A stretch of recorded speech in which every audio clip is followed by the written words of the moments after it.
नमस्कार मित्रों, मैं हूं doctor Deepan Patel, founder and CEO Aalayam rehab care. मित्रों, आलयम नवजीवन एक ऐसी सीरीज जिसके अंतर्गत हर शनिवार को हम आपके पास एक ऐसे प्रॉब्लम का सॉल्यूशन लेके आते हैं कि जिससे लोगों में बहुत सारी कहीं ना कहीं समाज में तकलीफ़ें पैदा हो जाती है और कहीं ना कहीं लोग ये दर्दों से परेशान होते रहते हैं।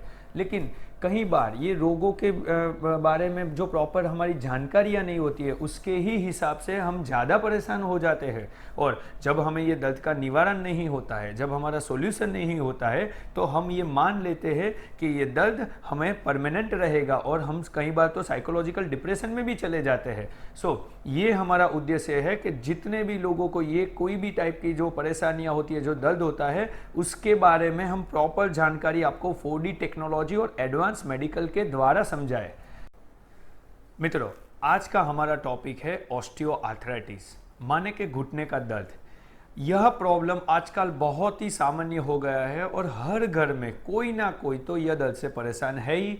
यानी उसको बैठने उठने में, चलने में कहीं ना कहीं घुटने के अंदर दर्द का अनुभव हो रहा है और उम्र के हिसाब से तो यह दर्द और भी बढ़ जाता है।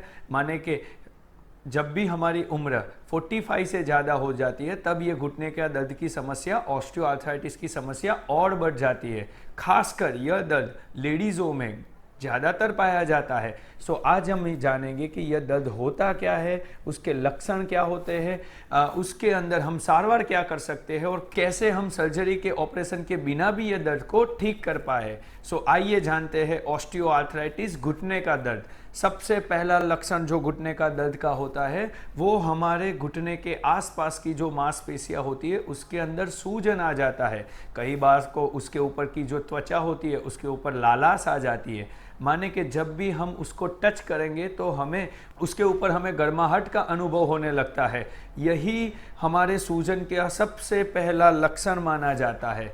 इसके साथ हम घुटने के आजू बाजू में देख पाएंगे जैसे पानी भर गया होता है, वैसे सूजन आने लगती है। इसके साथ साथ जब भी हम सीढ़ियाँ चढ़ते हैं तब हमें घुटने में दर्द का अनुभव होता है। जब भी हम बैठ के खड़े होते हैं तब भी हमें घुटने के अंदर दर्द होता है। घुटने के आसपास की मांसपेशियों में जकड़न आने की शुरुआत हो जाती है और सबसे ज़्यादा जो सबसे बड़ा लक्षण माना जाता है वो है अंदरूनी आवाज़। यानी जब भी हम घुटने को मोड़ते हैं, सीधा करते हैं, तो घुटने के अंदर आवाज़ आना शुरू हो जाता है। यही ऑस्टियोआर्थराइटिस माने के घुटने का दर्द का सबसे बड़ा लक्षण माना जाता है। और कई बार तो ऐसा होता है जब भी हम चलते हैं तो चलते चलते हमारा घुटना लॉक हो जाता है, यानी हमारा जो जॉइंट होता है उसकी आसपास की मांसपेशियां जकड़ जाती है। माने कि हमारे लिए 2-3 कदम चलना भी बहुत बड़ी मुश्किल ही हो जाती है। यही ऑस्टियोआर्थराइटिस के लक्षण माने जाते हैं। कई बार तो हमारा जो काफ का हिस्सा होता है, जो हमारी पिंडलियाँ होती है, उसके अंदर ये दर्द शुरू हो जाता है और हम रात को जब सोते हैं तब भी ये दर्द का अनुभव होना शुरू हो जाता है। यह दर्द होने का जो सबसे बड़ा कारण होता है वो है हमारी जीवन शैली। आप ये स्क्रीन पे देख पाओगे, हमारा ज़्यादातर लोग जो महिलाएं होती है उसका काम करने का जो तरीका होता है वो ऐसे होता है। जब भी आप ऐसे बैठ के काम करते हो तब हमारे घुटने के आसपास के जो कार्टिलेज, लिगामेंट होती है, मांसपेशियां होती है, उसके ऊपर वजन ज़्यादा आ जाता है। लेकिन इससे भी बड़ा जो तकलीफ का कारण होता है, जब हम यहाँ बैठ के खड़े होते हैं तब हमारे घुटने में हमारा शरीर का 7 गुना वजन जाता है। मित्रों, यही हमारा घुटने के जो कार्टिलेज होता है वो घिसने का सबसे बड़ा कारण माना जाता है। कई बार जब भी हमें यह दर्द का अनुभव होता है तब हम एक्सरे निकालते हैं, हम एमआरआई करवाते हैं, लेकिन एक्सरे और एमआरआई करवाने के बाद भी हमें यह दर्द से मुक्ति नहीं मिलती होती है। और कई बार हमें तो यह भी एडवाइस मिलती है कि हमें इंजेक्शन लेना पड़ेगा, जो कि ज़्यादातर स्टेरॉइड के इंजेक्शन होते हैं, जिसकी बहुत सारी साइड इफ़ेक्ट भी होती है। साथों साथ कई बार हमें घुटने को चेंज करवाना है, यानी कि रिप्लेसमेंट करने की भी एडवाइस मिलती होती है। मित्रों, आपको सर्जरी करवानी चाहिए कि आपको इंजेक्शन लेना चाहिए कि उसके अलावा ही आपके ये दर्द को ठीक कर पाओ, वह जानकारी मैं वीडियो में आपके पास पहुंचाऊंगा। यह रोग का हम जब अंदर से जानते हैं तब आप स्क्रीन पे देख पाओगे जो हमारा अंदर का बहुत पतला सा लेयर होता है जिसको कार्टिलेज बोलते हैं, जिसकी जाड़ाई मात्र 0.73 मिलीमीटर होती है। और हमारी जो दो हड्डियां होती है उसके बीच में, यहाँ पे आप देख पाओगे जो बीच का पोर्शन होता है उसको हम मेनिस्कस बोलते हैं, दूसरी भाषा में हम उसको गादी भी बोलते हैं। अभी हमारा जो मैक्सिमम जब हम काम करते हैं, चलते हैं, सीढ़ियाँ चढ़ते हैं, हमारा सारा वजन यह मेनिस्कस में से पास होता है। और हमारी जो मेन हड्डी होती है जिसको हम फीमर बोलते हैं, उसके आसपास में यह सारे मसल होते हैं। आप स्क्रीन के अंदर देख पाओगे यह सारे मसल क्वाड्रिसेप और हैमस्ट्रिंग मसल बोलते हैं, यह मसल फीमर को पकड़ के रखते होते हैं। उम्र के साथ कसरत ना करना और हमारा मसल की जो मांसपेशियों में वीकनेस आ जाती है उसके ही हिसाब से कहीं ना कहीं हमारे जो मसल्स होते हैं वो वीक हो जाते हैं, और उसके हिसाब से हमारा घिसारा यानी कि जो आर्थराइटिस होती है उसकी शुरुआत होने लगती है। ज़्यादातर हम जब बैठ के खड़े होते हैं, जब हम जो हमारा हिप जॉइंट होता है उसमें से कोई भी एक्टिविटी करते हैं, यह सारा वजन हमारे घुटने में से पास हो जाता है। और यह मसल की जो वीकनेस आ जाती है, यही वीकनेस हमारे घुटने का दर्द और ऑस्टियोआर्थराइटिस का सबसे बड़ा कारण माना जाता है। मित्रों, आप एक्सरे के अंदर भी देख पाओगे, और ये बहुत ही सिंपल तरीका होता है, आप घर बैठे ही देख पाओगे कैसे ये दर्द को जाना जाए। आप एक्सरे के अंदर देख पाओगे कि दोनों जो हड्डियां होती है उसके बीच में जगह होती है, माने कि जो अगर आपके बीच जो दोनों हड्डियां होती है उसके बीच में अगर जगह है तो आपका घुटना सही है। इसको नॉर्मल नी जॉइंट यानी कि नॉर्मल घुटना माना जाता है। लेकिन जब भी आप एक्सरे में ऐसे देखोगे यानी दो हड्डी के बीच की जगह कम हो जाती है, तब माना जाता है कि हमारे घुटने के अंदर तकलीफ हो चुकी है, हमारा कहीं ना कहीं कार्टिलेज भी घिस गया है और दोनों के जो आपका दोनों हड्डियां होती है वो एक दूसरे के नज़दीक आ जाती है, इसीलिए हमें जोड़ों का दर्द होता है।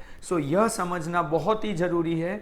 और मित्रों, आप घर पे भी आपके एक्सरे को यह देख के पता कर पाओगे कि आपका घुटना सही है या नहीं। लेकिन ये पूरी जो प्रोसेस होती है वो कैसे होती है, ये दिन ब दिन उम्र के साथ ये प्रोसेस बढ़ती जाती है। उसका सबसे बड़ा कारण वजन माना जाता है। आप स्क्रीन के अंदर देख पाओगे जब भी आपका वजन बढ़ेगा, जबकि आपका मांसपेशियाँ वीक हो जाएगी, तब हमारे घुटने का जो घिसने की शुरुआत होती है वो होती है। यंग उम्र, छोटी उम्र में घुटना घिसता नहीं है, लेकिन सबसे पहला जो बदलाव आता है वो कार्टिलेज के अंदर ऐसे घिसने की प्रोसीजर शुरुआत हो जाती है, और धीरे धीरे हमारी जो गादी होती है वो दब जाती है और उसके ऊपर दबने के हिसाब से सूजन आ जाता है। यहीं से हमारा ऑस्टियोआर्थराइटिस माने के घुटने के दर्द की शुरुआत होती है। और आखिरी स्टेज में तो आप देख पाओगे कि नई नई हड्डियां बन जाती है, हमारा जो घुटने का जो शेप होता है वो कहीं ना कहीं बिगड़ जाता है, और हमारी मांसपेशियों की कमजोरी इसका सबसे बड़ा कारण माना जाता है। मित्रों, यह पूरी जो प्रोसीजर है वो धीरे धीरे होती है और समय के साथ होती है। अगर सही समय पे आपको यह लक्षण जो दिखते हैं, तुरंत आप डॉक्टर की जब सलाह लेते हो तो कहीं ना कहीं यह प्रोसीजर डिले हो जाती है और आप ऑपरेशन से मुक्ति पा सकते हो।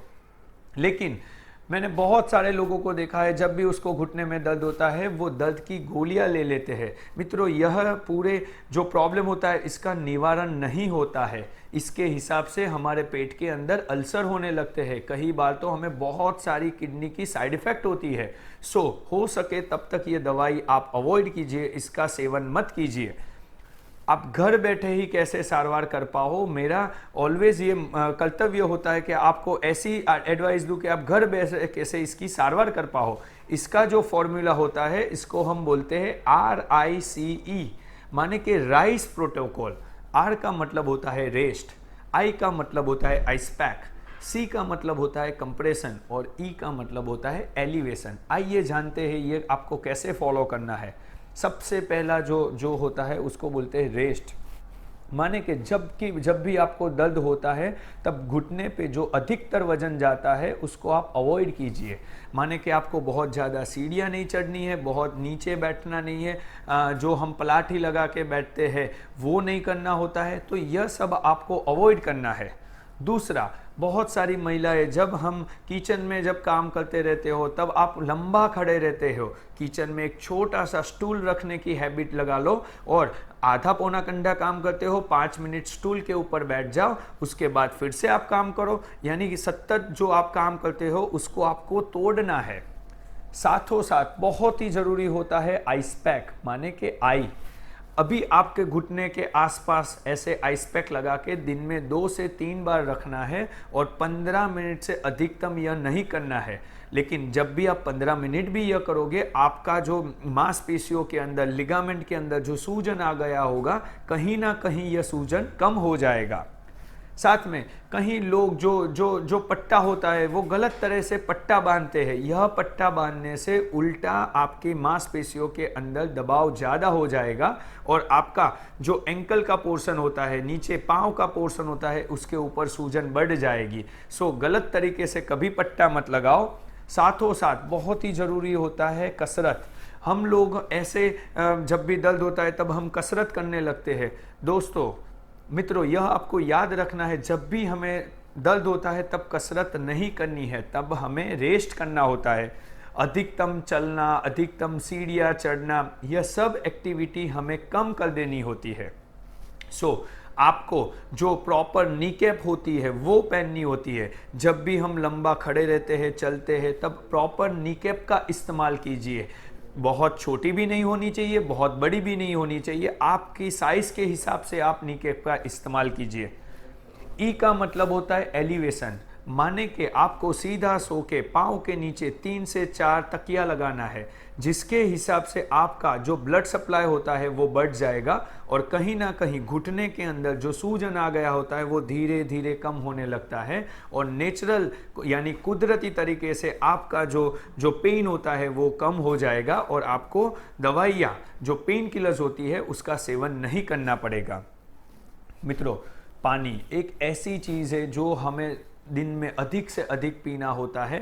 3 से 4 लीटर पानी पीना चाहिए, जिसके हिसाब से हमारी मांसपेशियाँ, लिगामेंट, हमारे कार्टिलेज, उसकी फ्लेक्सिबिलिटी और बढ़ जाएगी। हो सके तब ज़्यादा से ज़्यादा पानी पीने की आप आदत लगा लीजिए। साथ में स्मोकिंग एक ऐसी आदत है जिसके हिसाब से भी घुटने का दर्द होता है। हो सके तब तक ये स्मोकिंग को आपको बंद कर देना है।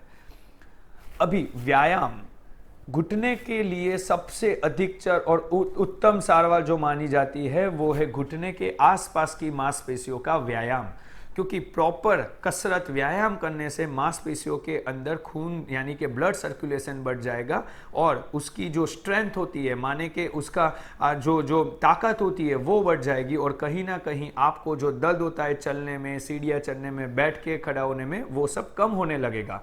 सबसे पहली जो कसरत होती है उसमें आपको सीधा बैठ के घुटने के नीचे टॉवेल रख देना होता है और घुटने को दबाना होता है। बहुत ही ज़रूरी है, जब भी आप घुटने को दबाते हो फिर 10 काउंट करना होता है, उसके बाद उसको छोड़ देना होता है। यह कसरत आपको दिन में 2 से 3 बार करनी है और 10 बार करनी है, इससे ज़्यादा यह कसरत नहीं करनी है। दूसरी जो कसरत होती है उसमें पाँव के जो एड़ी का हिस्सा होता है उसके नीचे आपको टॉवेल रखना होता है और आपका जो एड़ी का पार्ट है उसको नीचे दबाना होता है। उससे आपके नीचे के जितने भी मसल होते हैं उसके अंदर जो टाइटनेस होती है, जो उसका स्ट्रेचिंग हो जाएगा और कहीं ना कहीं आपका दर्द कम होने लगेगा। तीसरी जो कसरत होती है, आपको सीधा सो के पाँव को ऊपर करना है। यहाँ पे यह याद रखना बहुत ही ज़रूरी है, आपको 45 डिग्री तक ही ऊपर करना है, उससे ज़्यादा ऊपर नहीं करना है। दिन में 2 से 3 बार करनी रहेगी ये कसरत और हर बार आपको 10 बार कसरत करनी है। यह कसरत को हैमस्ट्रिंग का स्ट्रेचिंग माना जाता है, जिसमें पाँव को पूरा ऊपर करके पीछे के जितने भी मसल्स होते हैं इसका स्ट्रेचिंग हो जाएगा। अगर यह कसरत में आपको दर्द होता है तो यह कसरत नहीं करनी है। साथ में ये बहुत ही सिंपल लेकिन बहुत ही इफ़ेक्टिव कसरत मानी जाती है, जिसमें आपको स्टूल पे, चेयर पे बैठ के आपके घुटने में से आपके पाँव को सीधा करना होता है और मोड़ना होता है। यह कसरत भी आपको दिन में 2 से 3 बार करनी है और हर बार जब करते हो तो 10 बार करनी होती है।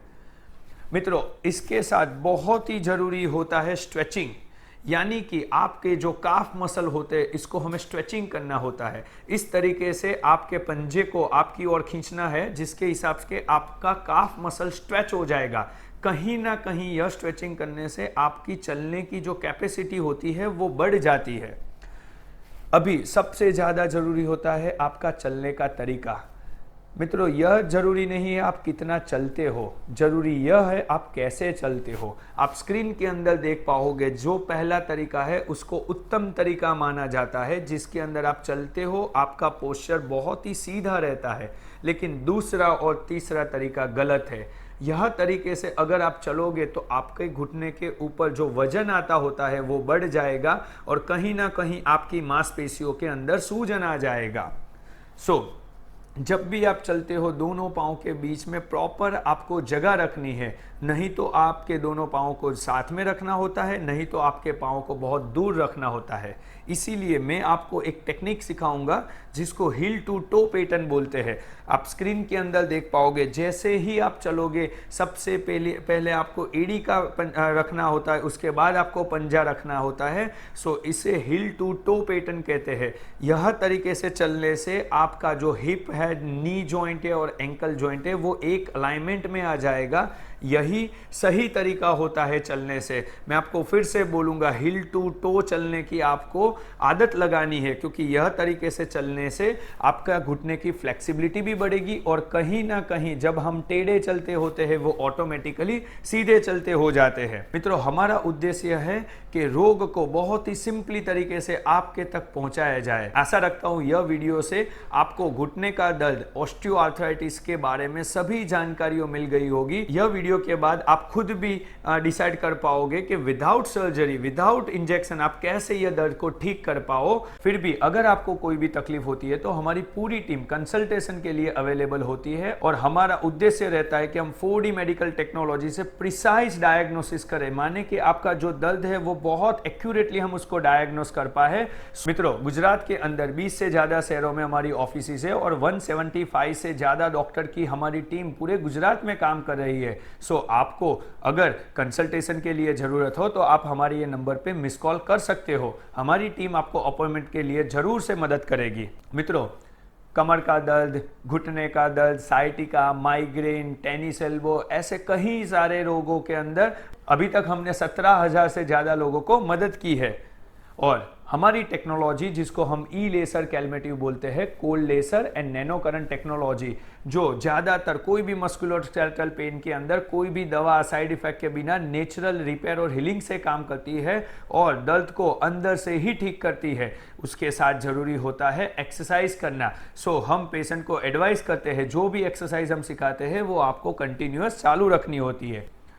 अभी तो ऐसा हो गया है कि हमारा आलायम के द्वारा वीडियो कंसल्टेशन अवेलेबल है। आप गुजरात के बाहर भी हो, आप हमारे यह नंबर पे कॉल कर सकते हो और हमारी टीम आपको वीडियो कंसल्टेशन से कैसे ही आपके घर पे सारवार की जाए उसके लिए हेल्प करती होती है। हमारा उद्देश्य है कि आज समाज में बहुत सारे लोग कहीं ना कहीं दर्दों से परेशान है। आलायम रिहैब केयर का फेसबुक पेज आज ऐसा हेल्थ पेज बन गया है जिसके ऊपर कोई भी रोग हो उसकी जानकारी आपको 4D मेडिकल से आसान शब्दों में मिल जाएगी। और अभी तक 1,35,000 से ज़्यादा लोग इसको फॉलो कर रहे हैं। अगर आपको यह हमारी जानकारी पसंद आती है तो चौक्कस से हमारे वीडियो को लाइक कीजिए और फेसबुक पे शेयर कीजिए और आपके भी दोस्तों और परिवार के लोगों में यह वीडियो को शेयर करके उनके तक भी जानकारी पहुंचाने में हमारी मदद कीजिए। धन्यवाद।